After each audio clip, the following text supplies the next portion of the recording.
Party పెద్దలు సర్ది చెప్పినా సిద్దిపేట జిల్లాలోని ఆ నియోజకవర్గ కాంగ్రెస్ నేతల పరిస్థితి మాత్రం మారడం లేదు. ముఖ్యమంత్రి రేవంత్ రెడ్డితో పాటు సీనియర్ నేతల ముందు కలిసి పనిచేస్తామని చేతులు కలిపి మాటిచ్చిన నేతలు బయటకొచ్చిన తర్వాత కత్తులు దూసుకుంటున్నారు. ఒకరు నిర్వహించే కార్యక్రమాలను మరొకరు బహిష్కరించడాన్ని పరిశీలిస్తే సయోధ్య మిథిగానే కనిపిస్తోంది. ఇంతకీ ఏ నియోజకవర్గంలో ఈ పరిస్థితి ఉంది? కలహించుకుంటున్న నేతలు ఎవరు?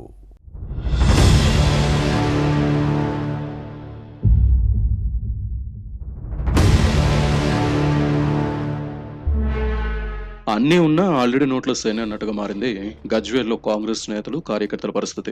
అధికార పార్టీ నేతల మధ్య సఖ్యత లేదు. తమ సమస్యలను విభేదాలను ఎవరికి చెప్పుకోవాలో తెలియని దుస్థితి నాయకులు కార్యకర్తల్లో నెలకొంది. సిద్దిపేట డీసీసీ అధ్యక్షుడు నర్సారెడ్డి, టీపీసీసీ సభ్యుడు బండారు శ్రీకాంతరావు మధ్య వారు ముదిరింది. ఇద్దరు వర్గాలుగా విడిపోయి వేర్వేరు కార్యక్రమాలు నిర్వహించేవారు.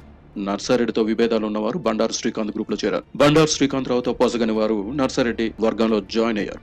పదవులు ఆశించి భంగపడిన వారు తమకు అనుకూలమైన గ్రూప్ లో ఉన్నారు. ఒకరిపై మరొకరు విమర్శలు చేసుకుని గజ్వేల్లో కాంగ్రెస్ ను బలహీనపరిచే విధంగా వ్యవహరించారు.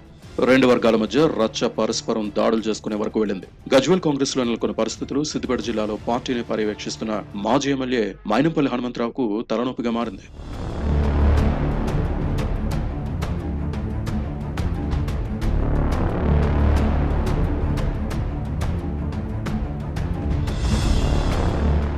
గజ్వేల్ కాంగ్రెస్ లో గొడవలు ఇదే విధంగా కొనసాగితే పార్టీకి నష్టమని భావించిన మైనంపల్లి, డీసీసీ అధ్యక్షుడు నర్సారెడ్డి, టీపీసీసీ సభ్యుడు బండారు శ్రీకాంతరావు ఇద్దరిని కూర్చోబెట్టి సయోధ్య కుదిర్చేందుకు ప్రయత్నించారు.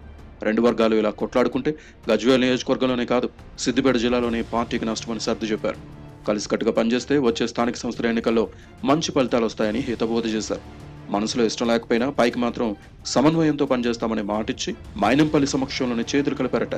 కొంతకాలం గజ్వేల్లో నర్సారెడ్డి, శ్రీకాంతరావు కామ్గా తమ పని తాము చేసుకుపోయినా ఆ తర్వాత పాత పద్ధతినే ఫాలో అవుతున్నారు. దీంతో మళ్లీ గొడవలు షురూ అయ్యాయి. కయ్యాలు, కీచులాటలతో పార్టీ పరువును బజారుకిడుస్తున్నారన్న విమర్శలు వస్తున్నాయి. దీంతో ముఖ్యమంత్రి రేవంత్ రెడ్డి ఇద్దరు నేతల్ని పిలిపించి సముదాయించి చేతులు కల్పించారట. దీంతో గజ్వేల్ నియోజకవర్గ కాంగ్రెస్ నాయకులు, కార్యకర్తలు బిగ్ రిలీఫ్ గా భావించారు.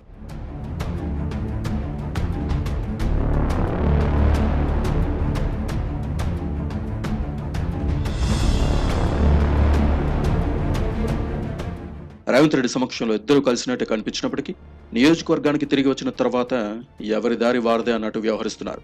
గజ్వేల్లో నర్సారెడ్డి నిర్వహించిన పాదయాత్రకు బండారు శ్రీకాంతరావు వర్గం దూరంగా ఉండడం కాంగ్రెస్ శ్రేణులను ఆశ్చర్యానికి గురిచేసింది. అదే సమయంలో గజ్వేల్ మండలం కాంగ్రెస్ కమిటీ బాధ్యతల స్వీకార కార్యక్రమానికి నర్సారెడ్డి డుమ్మాగొట్టారు. ఎందుకు కారణం లేకపోలేదు. గజ్వేల్ మండల కాంగ్రెస్ అధ్యక్షుడు శ్రీకాంతరావు వర్గంలో ఉన్నారు. ఇక ఒకరి కార్యక్రమానికి మరొకరు డుమ్మా కొట్టడాన్ని పరిశీలిస్తే ఇద్దరి మధ్య సయోధ్య మిథ్యగా కనిపిస్తోంది. ఈ పరిస్థితుల్లో గజ్వేల్ కాంగ్రెస్ బలపడడం కష్టమేనని అంటారు.